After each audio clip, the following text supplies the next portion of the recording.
Hi there, my name is Daniel, and you're walking through your 2022 Wildwood 22 RBS. We're just going to start off in the back bumper here.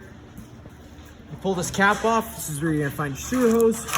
Pull that out. If you take note of those two ears there, those are going to be the two ears that are going to be hooking up to your sewer system. We store it in the back bumper here just so it keeps the stench out of the unit and lets it air out that little bit. Right next to that, we do have your power inlet. So you just take that off, give it that 8th turn, it comes off. If you take note of that ear there, it matches up with that ear on the trailer side. Line those two up. Line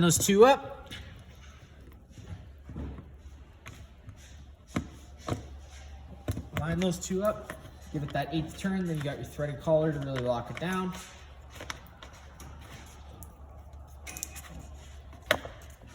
Once you get that threaded collar locked in the unit, if you follow that cord back, you will just find that it's your standard 30 amp plug. Most campsites should have this. If your campsite doesn't have this, we do include 15 amp park adapters. Just keeping in mind you are going down to 15 amps of power, so you wouldn't be able to run something like your air conditioner, but it's perfect if you're parking the unit at home and want to run the fridge. Off to the left a little bit here, this is your sewer outlet. You give this sewer a pull. Take note of those ears there. Those ears line up with these ears on the end. Just give it that turn, it locks in place. Your sewer hose had those same ears I showed you. You do have a black tank and a gray tank. Your black tank's gonna be your dirtiest water because that is filled from your toilets. Gray water is your sink and shower water, so you're always just gonna empty your black water first. Following it with the gray water, rinses out that hose that little bit extra. In all four corners of the unit, we do have stabilizer jacks. We include the tool to hook up to this. You're gonna run that jack to the ground. As soon as it contacts the ground, you are just gonna wanna give it a little 8th turn just to snug it up. It's gonna take any bounce we have in the unit. Always just making sure though that your extra supports are loosened and not tightened. So that way it does allow it to extend with it to the ground. Once it's on the ground, just tightening that up just adds a little bit more stabilization. A little further down the unit here, you do have your, it's back here. Right up hidden in the fender well here, you do have your low point drains if you're leaving the unit for a while and you don't want your water going stale or stagnant in lines. You just open up these two valves. You got a hot and a gray line, or a hot and a cold line, and it'll just drain the system of all its water. Same thing goes if you're going to be changing a tap or anything, you're just going to want to crack those open. That way you drain any water that's inside the lines out. Right here in this front compartment is usually where we keep the power cord that I showed you earlier. It's also a nice storage space. Around the front of the unit, you do have a battery disconnect. With the battery disconnect facing the on position, the battery is disconnected from the unit. With the battery disconnect off, the battery is disconnected from the unit. The battery is stored inside this little black box here. There's just this little strap that you have to loosen off. Pop that open. That's where you find your battery. You want to make sure you disconnect that at the end of the season. Underneath here, typically you can just lift this flap up to access your propane tanks. For the purpose of the video, I took it right off. You will notice we have this little valve here. With this valve, with the arrow pointed this way, you're gonna be running off this tank. So your typical standard barbecue tank with it all the way open is gonna be it flowing to the unit. You'll notice that's green. When you run out of propane, it'll go red. And at that point, you can just switch this over to you'd have to close this tank, switch over to this side, and you can run off this tank. And at that point, you can disconnect this one. Along the other side of the trailer, you open this up. This is a dry erase surface, so if your kids want to draw on it, you want to make a list, you can do so. Here's that 15 amp park adapter I was telling you about. And then inside here, you will find this would be the end to connect to your stabilizer jack. You can either connect a drill to that or just any 1/4 inch driver. As well in there, you do have a This would be your tongue jack override. The way that works is you just take this little rubber cap off. There's going to be a bolt on inside there. You stick that in there and it's going to allow you to crank it up or down.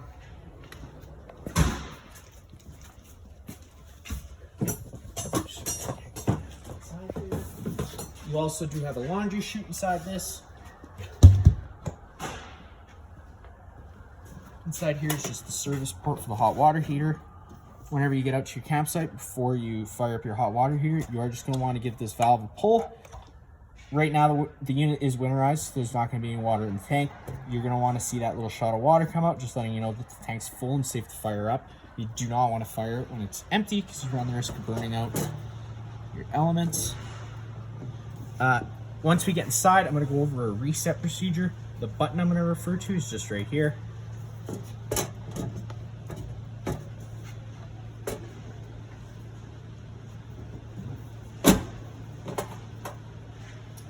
You do have your furnace exhaust right here, just noticing that it is underneath the awning, so you're just going to want to make sure whenever you're running your furnace, you're not blocking this because it does blow out hot air.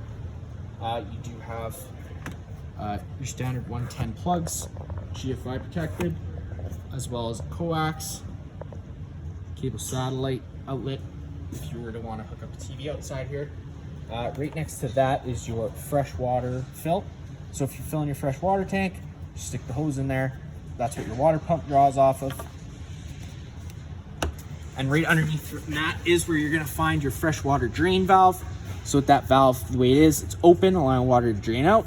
With it closed, it's going to be holding water in.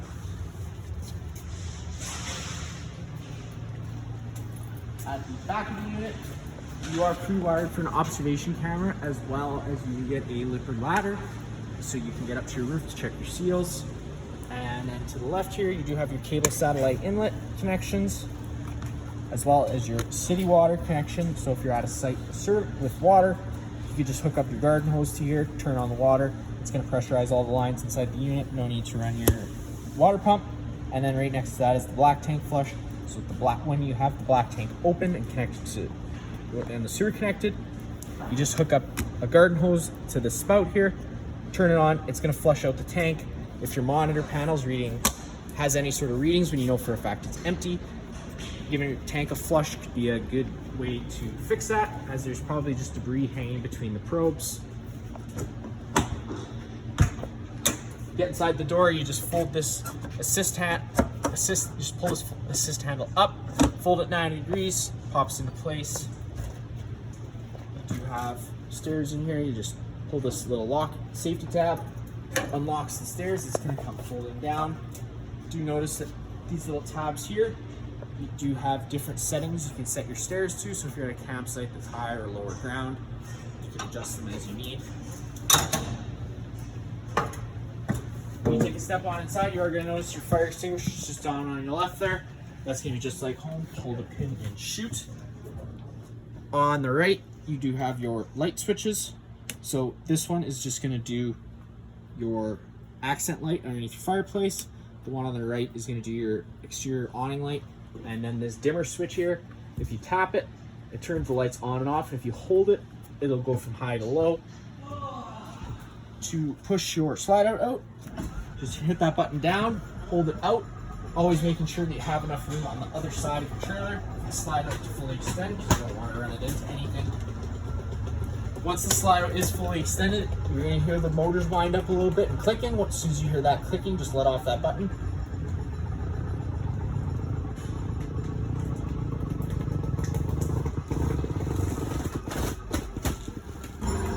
So there's that clicking, stopped. Right next to that is your awning control. If you hit that button down, your awning is going to start making its way out. Unfortunately, today I don't know if you're going to have enough room to open up that awning all the way. But you're going to know that awning's fully extended when you see the back of the metal tubing. Unfortunately, I think that's about all we can go today.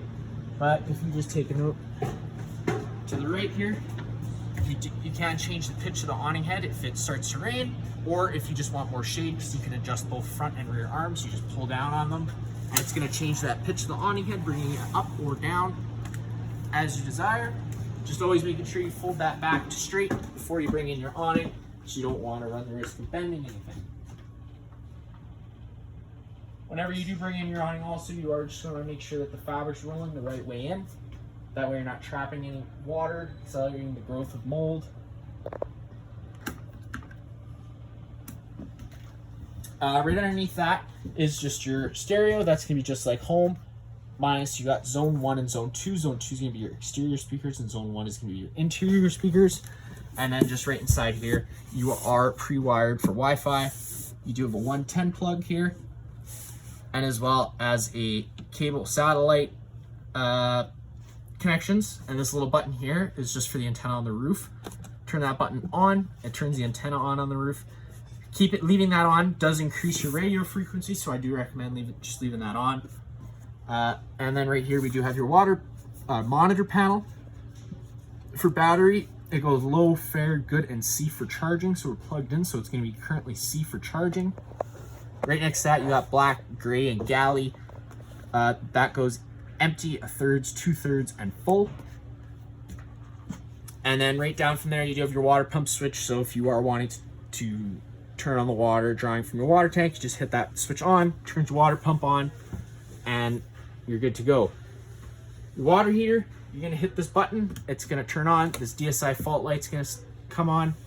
When the water heater is gonna try and fire itself 3 times. If on the 3rd try it doesn't start, this DSI fault light's gonna stay on. At that point, you're just gonna wanna turn this switch off, go to your water heater access panel that I showed you earlier, hit that black button, come back inside here and turn it on. It's gonna try that sequence again and it should light up the 2nd time. If it doesn't, maybe try giving us a call and see if we could help. We do have your fireplace here. It's pretty simple. You got your power button on the far right. Right next to that just changes your flame color. You can change your rock color as well. One button to the left of that, and then you get into your temperature. So you got low and high, and then just right next to that is your timer. It goes from about 30 minutes to 9 hours. And then just your power button again to turn it off. Inside the bathroom here, you do have your light switch just on your right. You have a shower with hot and cold water. The blinds inside this unit are just pull as you want them to off. See why that one's not working. Right here on your left is your main GFI plug. You got test on the bottom, reset up top. If you ever have an outlet that's not working, that would be the first thing I would check, just hitting that reset button, making sure that it's operating correctly. You do have storage top and bottom. Right behind that cover there, that is where you get access to your hot water tank for your bypass controls for winterization. And then the bathroom does have this nice sliding door. Just always making sure you lock that travel latch before you go traveling, because this will slide and break off the hinges if you don't.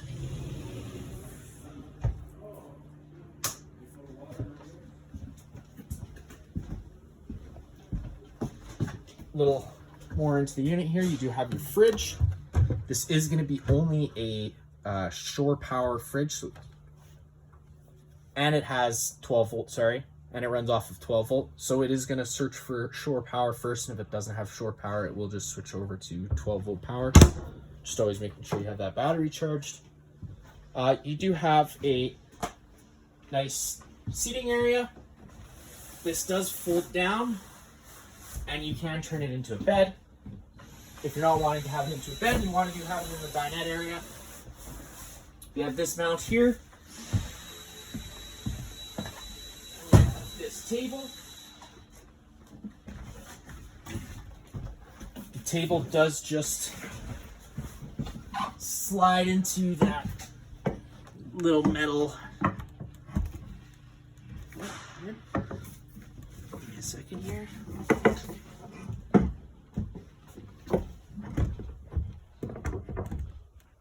You just lock it into place like so, and you do have a table that swivels if you were wanting to use it as a dinette area, and it's just as simple as pulling it back off to get it to come off. We come inside the kitchen area here. You do have your microwave. That's going to be standard, kind of just like home. And then you have your range hood. You got light on the left and fan on the right. One thing about the fan I forgot to mention earlier, outside you do have a vent. That vent works pretty simple. You just gotta make sure that flap is open. Whenever you're traveling, they do give you the option to close it. To close it, you just press on it and it snaps into place, just stopping dust from getting in. Right underneath that is your oven and stove. Always being mindful that this is glass, so just try to be gentle when you're opening and closing it. These knobs work pretty simple. You're just gonna set them to high. You got a sparker on your left-hand side. Hit the sparker, it lights on up. And then just turning it back off or off whenever you are running this. Just you wanna make sure that you have this fan turned on because it is running propane. To turn your oven on, you do have to make sure that these lights are on. And then you just open it up. You're gonna turn this knob to the little flame option there. You're gonna hold it in. And then you're just gonna hit that sparker. If it doesn't light within the first few times, that's normal. It's just trying to clear all the air out of the line. Just give it a few seconds and just keep hitting it until it goes. It eventually will light. Sometimes it even takes just turning the knob off.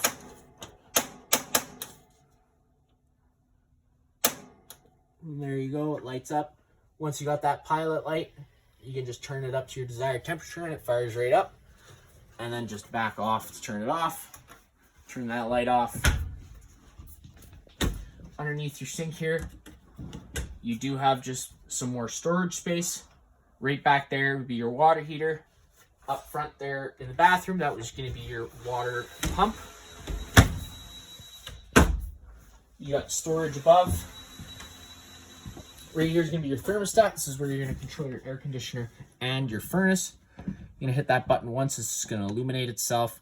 Then you're going to get to your first option, which is fan low. So at that point, that's just going to be your air conditioner with moving air around. There's no cooling or heating involved. On the low fan, you hit that button again, you're going to go into fan high, which is the same thing, just on a high fan. And then you get into cool high, and now this is where the air conditioning effect takes in. So now you have air conditioning, same thing, just on a low fan. And then you get to the auto. Once you have it on auto, you set it to your desired temperature, and it's going to become an on-demand system. The same thing on the high fan, and then you get into heat. Once you do get into heat, it is going to fire up your furnace. It's going to take a couple seconds for that furnace to light. When that furnace does light, it is just going to move all its air through these vents you have in the floor. Whenever you turn the furnace off, it is just going to run for a couple extra minutes just to let itself cool down. Whenever you're using the air conditioner, you do have two options. You can have these louvers open, and in which case it's going to dump all its air into the living room. If you close these louvers, it's going to start moving its air through all the ceiling ducting. Right down from there, you do notice we do have an LP detector in here. Propane's heavier than air. That guy's going to detect it. If that guy starts going off, you are just going to want to turn off the main supply of propane to the unit and open up all the windows just to air it out. Right here, you do have your circuit breaker and fuse panel. Whenever a fuse pops, there'll be a little red light indicating which one popped. You just got to pull that fuse out, grab the corresponding one, and replace it. Whenever a breaker pops, it's going to sit in the middle, so you just got to turn it off and then back on to reset it. We'll just get to the bedroom area. Your light switch is just on your left there. If you pick up the foot of the bed, you do get access to some nice little storage bins as well as your front storage compartment. Closing that down, you do have cabinets on both sides of the bed as well as USB plugins. They do have sleep app access or whatever you'd like to put in there. Right here is where the laundry hamper is, if you were to want to use it for that. Again, for the bedroom, it is the same thing as the bathroom. It's just got a big sliding door. Just always making sure you lock that travel strap before you leave. That is going to be it for this unit here. If you have any other questions, feel free to give us a call.